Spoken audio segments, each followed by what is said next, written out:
Available লিখবা।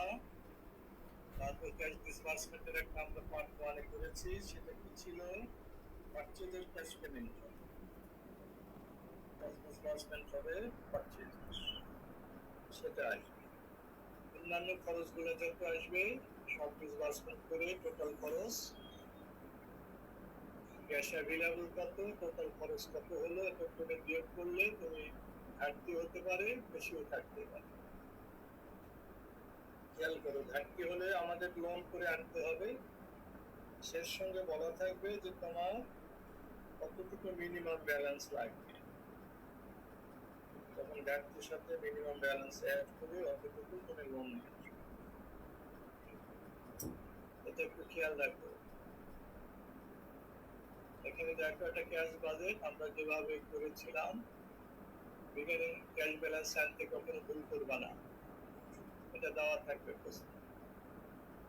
Add cash receipt, cash কালেকশনটা তুমি করবা যে এক নাম্বারে, সে এক নাম্বারটা দিয়ে দিবা শিডিউল নাম্বার অথবা পার্ট 1 দেবে, আমরা যেভাবে করেছি। টোটাল ক্যাশ অ্যাভেলেবল হয়ে গেল, লেস ক্যাশ ডিসবার্সমেন্টে দেখো এখানে ক্যাশ ডিসবার্সমেন্ট অনেকগুলো আছে। আমাদের ক্যাশ ডিসবার্সমেন্টে আমরা যেটা পারচেজ করেছি, পারচেজের ক্যাশ ডিসবার্সমেন্ট একটা নিয়ে আসবো, আর অন্যান্য যে খরচ আছে সেখানে এটা লিখবো। টোটাল ক্যাশ ডিসবার্সমেন্ট তাহলে এখানে ক্যাশ অ্যাভেলেবল কত, ক্যাশ ডিসবার্সমেন্ট, এই দুটো বিয়োগ করলে তোমার এক্সেস অপারেটিং এফিসিয়েন্সি হবে। তাহলে মাইনাস মানে এটা ব্র্যাকেটে মানে এফিসিয়েন্সি। এই এফিসিয়েন্সির সাথে দেখো তুমি মিনিমাম ক্যাশ ব্যালেন্স বলা আছে 36,000 থাকতে হবে, তাহলে এর সাথে 36,000 যোগ দিলে 1,30,000 তোমার ব্যাংক থেকে নিতে হবে। বড় বড় করতে, বড় মানে লম্বা অঙ্কটা হয়ে গেল। আমাদের ডিসেম্বরের কথা বলছি, এখানে কোয়ার্টারলি বইতে করা আছে 4 কোয়ার্টার, আমরা অত দেব না, আমরা লাস্ট অঙ্ক যেটা করেছি সেই অঙ্ক আমাদের একটা মাসে ডিসেম্বর মাসে আসবে, ওই অনুযায়ী সুন্দর করে অঙ্কটা কমপ্লিট, এমন চেঞ্জ হয়ে যাবে। তাহলে তোমরা সব বাজেটই দেখলাম, বাজেট গুলো ভালো করে প্র্যাকটিস।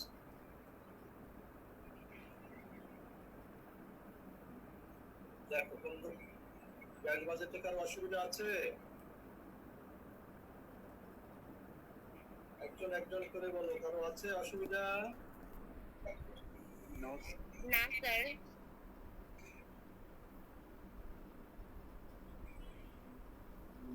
দেখো এবারে কিন্তু তোমাদের মেন্টর তোমার কাছে থাকবে না, তবে ওর হেল্প নিতে পারবা পরীক্ষার আগে। প্র্যাকটিস করতে করতে কোনো অসুবিধা হলে মেন্টরকে ফোন দিও, আমার করে একটা ফোন কিন্তু এই জায়গায় আটকে গেছে বুঝে না। সবাই অবহেলা করো না, যারা আধামরা আছো, পরে কাছে আছো, ইয়ে করো না, অবহেলা করো না। তুমি খুব নাম্বার কম পেয়েছো, ফেল করে যাও। আবার রিটেক নিতে গেলে আমার কাছে আবার পড়তে হবে, আমার কাছে লেখাপড়া করতে হবে, আমার কাছে আবার পরীক্ষা দেওয়া লাগবে, আবার সে জ্বালার মধ্যে পড়ে যাবে। সুতরাং কেয়ারফুল। মিথ্যাবে যার নাম্বার খারাপ পেয়েছো, শূন্য পেয়েছো, খুব সাবধান, তাছাড়া কিন্তু এটা কোথায় থেকে যাবে। ফাইনাল পরীক্ষা 40-এর মধ্যে দিলে তুমি কিন্তু বেরোতে পারবে না,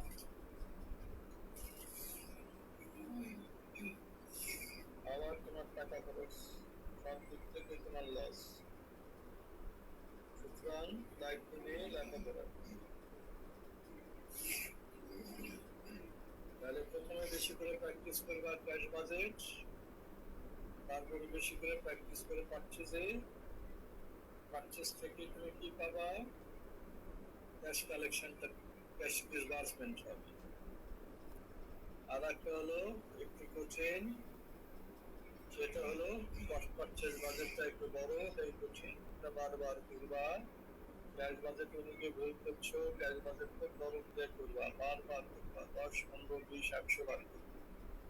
আমি কোনটার পর কোনটা পড়লাম, কোনটার পর কোনটা পড়লাম। ক্যাশ বাজেট করতে পারলে তুমি নাম্বার পেয়ে যাবে। এর সাথে একটা ছোট ছোট থিওরি আসবে, থিওরিটা ভালো করে পড়ো, ভালো করে লেখো, ভালো করে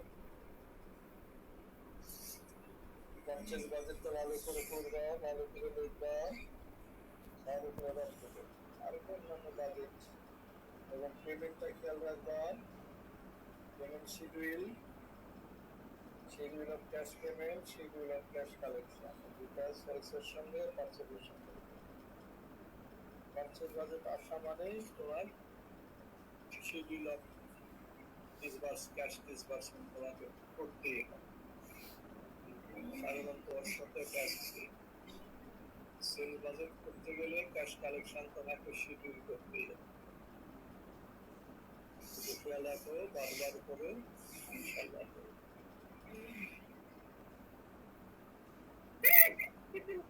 কারো কোনো প্রশ্ন আছে এটা নিয়ে?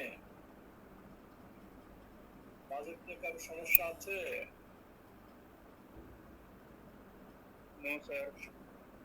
হ্যাঁ, দেখো সবাই বলে এক এক করে বলো, কার কার প্রশ্ন সমস্যা নাই?